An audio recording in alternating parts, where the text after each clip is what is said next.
Hello, everybody, and welcome to Non Sequitur News for January 15th, 2025. This is a Time Machine episode, so I'm going to move actually super quick through all of this. I am Mayor Watt. I run ohmtown.com, and I use ohmtown.com to manage my information overload.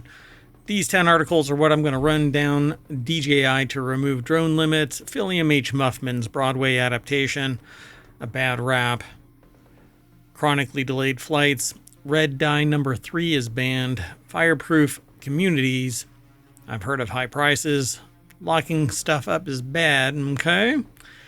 Looting should be a felony, and a yogurt recall due to plastic. Everything is powered by ohmtown.com, so go over there and become a citizen. It's real easy. Just mash that sign in button or sign up button. Either way, you're going to get led to a login so that you can sign in. I don't spam you or anything like that. Although if you follow us on Twitch or on YouTube, you'll get notified. The sentient AI, right there, that's the visualizer for the sentient AI. They're not here today. They are doing some research. So it's just me.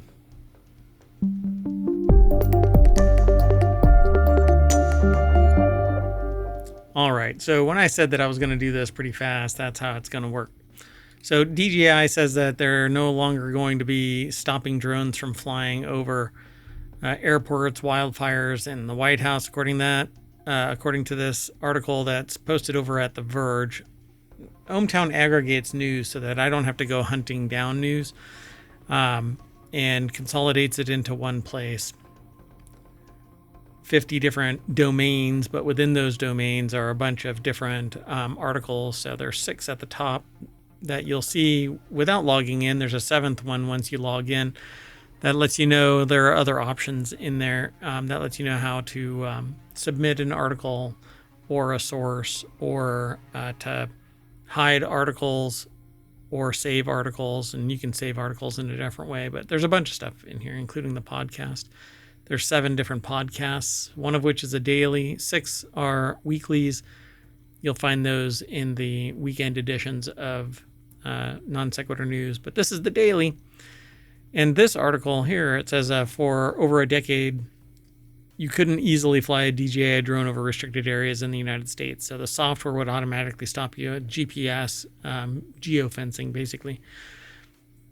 But confusingly, amidst the greatest U.S. outpouring of drone distrust in years and an incident of a DJI drone hindering a LA wildfire, basically, we talked about it earlier this week, a drone. I didn't realize it was a DJI at the time, but according to this article, it was a DJI drone operator that flew in front of a water suppression plane from Canadair firefighting plane, and damaged its wing. So grounding it during a horrendous fire in LA, which is still ongoing, by the way. So DJI is getting rid of its geofence. It says it'll no longer enforce no-fly zones, instead offering only a dismissal warning, meaning only common sense, empathy, and fear of getting in trouble apparently will cause a problem. Sean Hollister over at The Verge put the article together. Look, in the rising tide of sociopathy, I'm not surprised. Personal accountability is for the poor. And so if you've got money, you don't need common sense. You don't need empathy. You certainly don't need fear of getting caught by authorities. But remove them, and you've got a bunch of goobers running around flying their drones wherever they damn well please. And it does. It removes a little bit of the issue of DJI having to babysit everybody. And frankly, I think if you fly your drone during a crisis or over a no-fly zone, it's willful ignorance at this point, and you should have the book thrown at you. Anyway, turns out the DJI drone operator that damaged a Super Scooper plane fighting Los Angeles wildfires was a sub 250 gram model that may not require remote ID to operate, and the FBI expects it'll have to work backwards through investigative means to figure out who flew it, because nobody's going to walk up and go, yeah, it was me. Can I get my drone back from, the wing of that? Anyway, We shall see. DJI voluntarily created its geofencing feature, so they're just pulling it. All right, I am going to hurry from now on. That was the most that I'm going to spend on any of the articles for the 15th and the 16th. I've got 2 Time Machine episodes in rapid succession. So, Broadway adaptation of Nathan Fillion's movie with an 89% Rotten Tomatoes score coming to Max. Broadway adaptation of a beloved Nathan Fillion movie is coming to streaming. Fillion's best known for his breakout role in the roguish Captain Malcolm Reynolds in the cult favorite sci-fi series Firefly. I like him as Richard Castle in the, it says crime dramedy Castle. And apparently his award-winning turn to soap opera One Life to Live, which I have never seen in the modern age. Back in the day, I think I watched it once or twice, like because somebody was watching it on TV and it was just on. Anyway, Fillion has been a charismatic and engaging presence on TV for 20 some years. He's currently in The Rookie, which I cannot believe they didn't name this, but the article is by Bella Garcia over at ScreenRant.com. So Waitress, the musical, is coming to Max on February. Broadway's sweetest hit finds its streaming home when Nathan Fillion's stand-up performance came in 2007 drama comedy Waitress, written and directed by late Adrian Shelley. The film follows the story of Jenna, Carrie Russell, a talented pie maker trapped in an unhappy marriage who finds solace through baking and an unexpected romance. So that's not called romance, that's called infidelity and cheating, and you should get divorced before you do any of that shit. It's unethical, but that's my bias, right?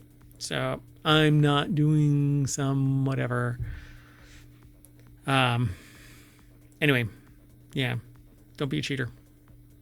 Feeling you wouldn't want it to happen to you, you don't do it to somebody else. There's always easy way out. Just walk away.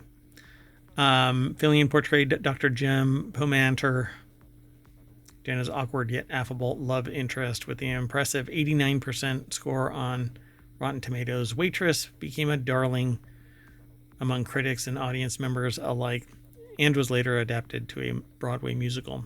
All right. The next article is over in Law Nerd. Drake's attempt to parlay rap battle loss into courtroom success results in yet another loss. The article's over at Above the Law by Chris Williams, and it says in a New York filing on Tuesday reviewed by Variety, so this comes from Variety, Drake and his Frozen Moments company withdrew its order to show cause, seeking pre-action disclosure and preservation of certain documents and communications from both parties. It's like someone in Drake's camp trained him to battle rap the same way that Wimp Lo Wee was taught to fight. You have to watch Kung Pao Enter the Fist to get that joke, apparently. The next steps for the duck-lipping rapper, apparently, according to this article, is that's what they called this thing. Are headed toward Universal Music's alleged role in defaming him by allowing Kendrick to release Not Like Us and promote the track. I wonder if and when Drake's team will sue YouTube for platforming, hey, here's adult Aubrey kissing a 17-year-old on stage videos. I'm not being glib here. That's an actual thing. Oh, wow. Okay. Can't believe I just said that out loud on a recording, but there you have it. The next article is over in the Hatch Ideas channel, which is all about business transformation. DOT sues Southwest and fines Frontier for chronically delayed flights. So Leslie Josephs put the article together for CNBC.com. The suit alleges that Southwest Airlines repeatedly operated late arriving flights in 2022. The Biden administration, which is at the very end of its term, only a few more days, actually has taken a tough stance on airlines and consumer protections, and the DOT has also fined Frontier $650,000 for chronically delayed flights. It really depends. I mean, if other planes, other places, other things are going on that slow down the process, they can't defy physics and tell some other plane to get out of their way. There has to be context here. So the lawsuit and fines come at the end of the Biden administration, which has taken a harder stance towards consumer protections than previous administrations, just in time for all of it to go away. And we're all just screwed as consumers. When an airline knows that a particular flight is consistently late, it is essential that the airlines adjust its schedule. But on many occasions, Southwest has chosen not to make such adjustments and instead has continued to market its flights using unrealistic schedules. And by doing so, Southwest has caused significant harm to its customers. So let's keep going. The next article is in the Mobile Channel. The FDA bans red dye number 3 in food. And here's what that means. Somewhere around 16% of all food coloring, or I should say foods, has red number 3 or red 40 in it. And I think red 40 is going down this same line.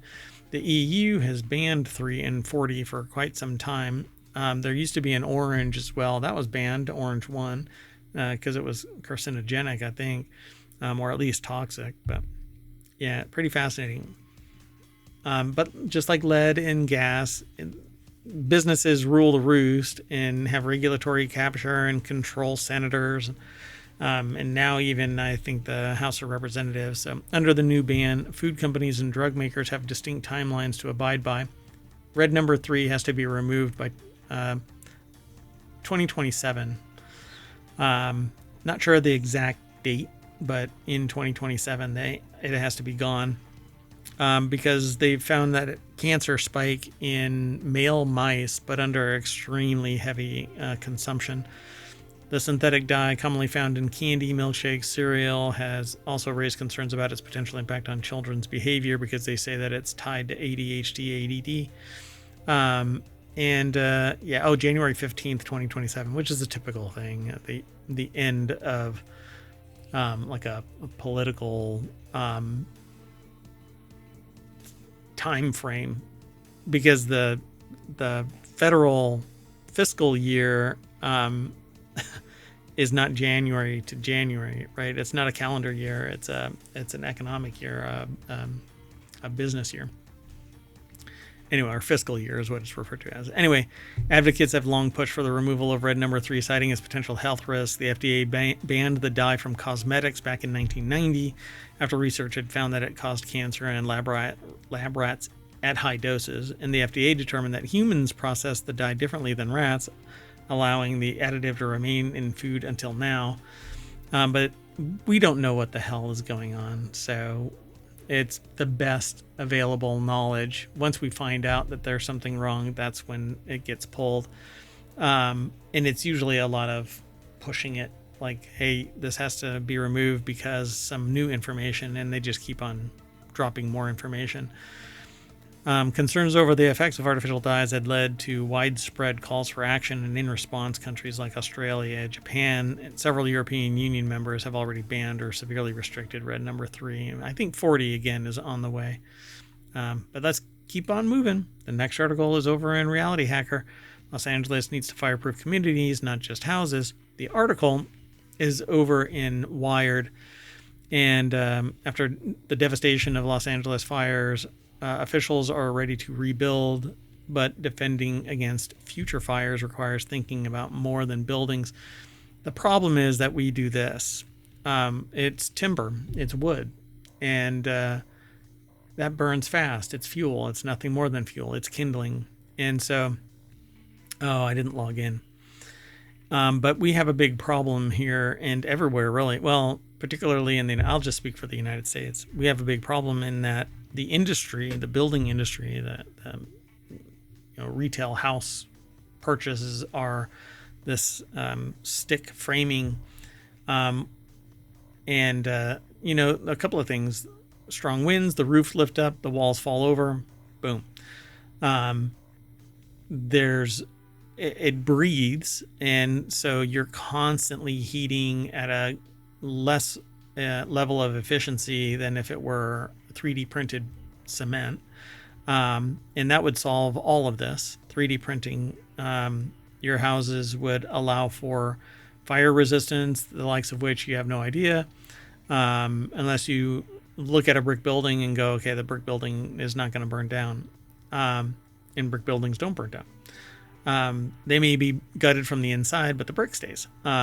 So there's that. And drywall doesn't do jack shit because, and believe me, I know about it because I invented a product and I can't bring it to market because building code won't allow it to be replace walls. Because it has its own issues, but still, the reason was that you have to have drywall, and that's fire abatement. But once the fire is in the walls, it just scarfs up all of the wood inside the wall, so it's dumb. And it comes from the outside in, because that's all wood framing. Anyway, 3D printing would solve all of this problem. Let's keep going, though. The next, and that paywall won't be there for you, usually. The next article is over in Non Sequitur News. Burger King worker fired after marijuana found in chicken fries. So this is the high price of food, apparently. An Ohio woman was shocked when her Burger King order for her child included several buds of marijuana.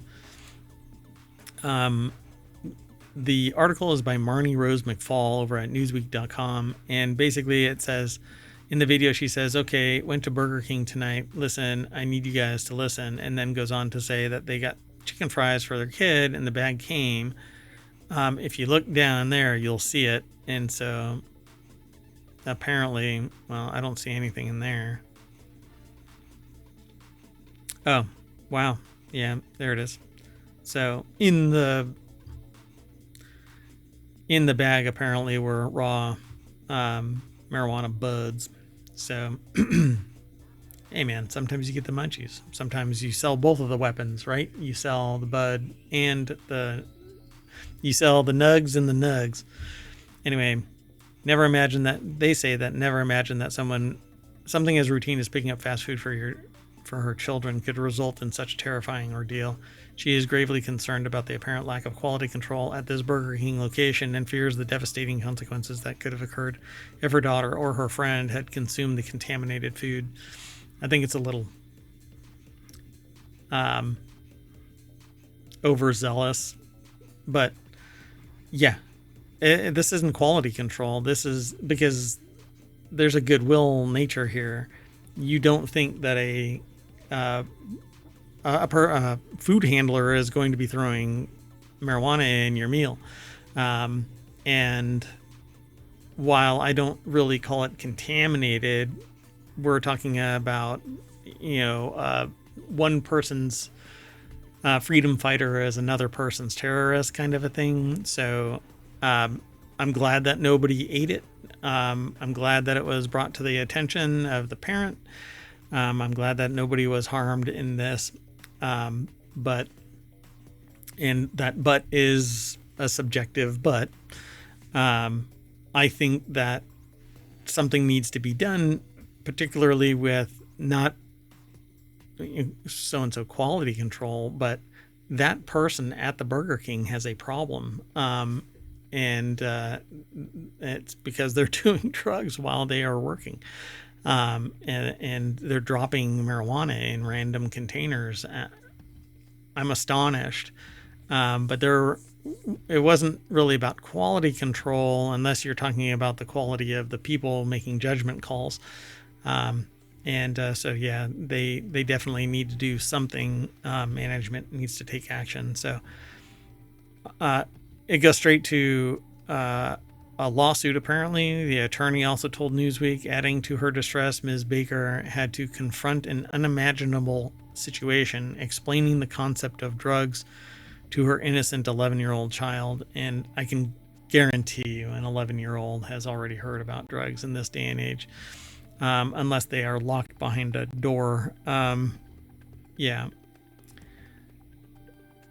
So it says the manager of the Hamilton Burger King location told WXIX TV that they didn't want to comment. Yeah, no shit.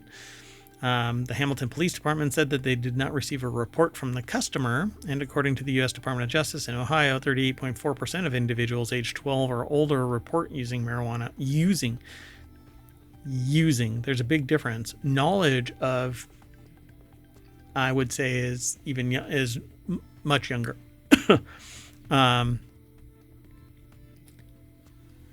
And it says that which is slightly less than in other lake states. Yeah, I'm kind of astonished that 12 and older, it's right above the age of the person that received the drugs, apparently. So how many 11-year-olds or 10-year-olds? Anyway, let's keep going. The next article is over in the Mobile Channel. Walgreens says it turns out that locking stuff up is bad for business. Yeah, I can imagine. So when you lock things up, you don't sell as many of them, Walgreens CEO Tim Wentworth said. No shit. He could have consulted with me. Ben Kesslin over at Quartz or QZ.com put the article together.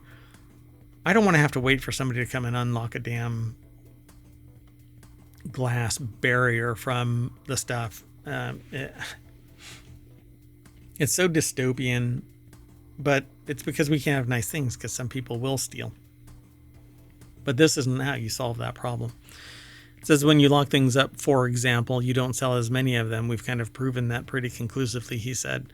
A 52% increase in stolen activity. So he said the company's decision to lock everything up was after a 52% increase in stolen inventory had backfired. Wentworth said that he is working with the company's head of asset protection to develop creative solutions to combat shoplifting. They don't have anything magnificent to share other than they refer to it as it is a hand-to-hand combat battle still, unfortunately. Yeah, you're going to end up having to put your stores in places that are more affluent and not necessarily prone to criminal activity, and then the crime will go into those other areas anyway because it's about opportunity, it's about equity, it's about being part of the community, and when you start marginalizing, that's when problems occur. So, and then there's always abusive people, but that's the rise of sociopathy, folks. It's a survival trait. Just like being able to commit crime is a survival trait. So the chain plans to close hundreds of underperforming stores this year in an effort to turn business around and be more efficient. But all that's going to do is it's going to retract the overall opportunity for people to get what they need from a Walgreens, and the business may or may not ever recover. We'll see. They're literally saying we're going to move our stores to more affluent areas. Underperforming means that people can't afford to go. They used to be able to. What's the difference? What changed? Let's keep going. The next article is over on the Mobile Channel. California officials propose making looting during an emergency a felony, and I think that it should be anyway. Let's go straight on over to The Hill. And it says here, Sarah Fortinsky from The Hill put the article together. And Los Angeles County District Attorney Nathan Hochman, I'm not sure how they pronounce it, and Orange County District Attorney Todd Spitzer, on Monday, I don't know why I said David, Todd Spitzer, on Monday, called on Governor Gavin Newsom to amend further the special legislative session to pass legislation making the crime during a local emergency punishable by a state prison sentence and a strike under the California 3 strikes law. In the darkest hours of the darkest days of their lives, while bodies are still sitting in graves of ash, criminals are circling like vultures and they are to pick through the ashes, looking to steal anything of value. We must demand accountability, and we must demand punishment for those who are seizing the opportunity to plunder what little remains. Yeah, we are punishment desirous. I'm not quite sure why, but I've been the victim of I've had a gun put to my head, for crying out loud, and I'm not zealous about the level of punishment that can be doled out. And but I think that you're violating the social contract when you go into a disaster area and you start stealing the boots off of the fallen. It's just It's a horrible violation and shouldn't be tolerated by society itself. The very people that are doing this should have been raised on the idea that this is a horrendous thing. But again, the reason why people do this kind of stuff, there's a couple. I mean, we forgive and forget somebody going and buying thousands of items so they can hoard it to sell it. And it's largely a capitalist supply and demand, I have the money, you don't kind of mentality. And people say, well, I got mine. I don't think that is that far from basically looting a disaster area. It's the same violation of the social contract. But then businesses do it too. You know, they'll constrain what is actually producible so that they can raise the price instead of producing it and selling it at a reasonable rate. Anyway, there's more to this article, but I'll let you go and watch it. And this is going to be the shortest episode of Non Sequitur News that I've ever done. And I've got another one after it. So I'm going to do this and then reset and do another one. But I'm not streaming these. These are going to be posted over on YouTube. So a yogurt recall update as FDA sets risk level over plastic contamination. So Greek yogurt has been recalled because it contains foreign objects, given the FDA's second most severe risk level. We talked about this briefly earlier in the week, but this has actually been amplified again. Hattie Wilmoth over at Newsweek.com put the article together, and it says on Monday, January 13th, the FDA gave the ongoing recall a Class 2 rating, which means that a situation in which use of or exposure to a volatile product may cause temporary or medically reversible adverse health consequences, or where the probability of serious adverse health consequences is remote. The impacted yogurts were sold in 40-ounce pots with the product code.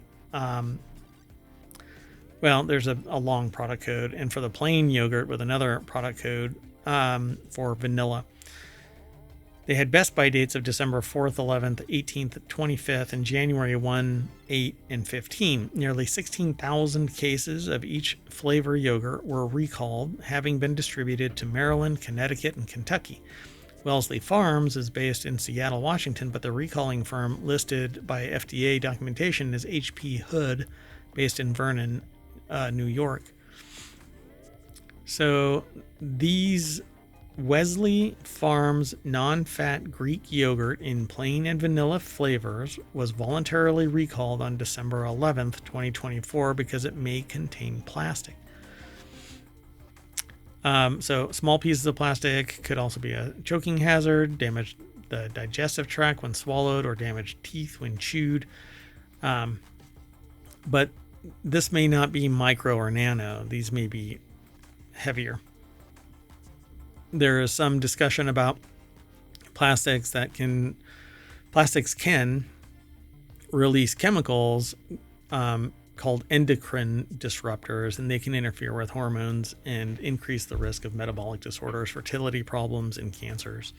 So you have to be aware of this stuff, and we keep on talking about nanoplastics, microplastics. So we are going to call it a day there, folks, and get into the time machine and bounce back to the next day, which is going to be January 16th, 2025. But this is the end of the January 15th, 2025 time machine run at ohmTown's Non Sequitur News. So we'll see you later. Bye-bye.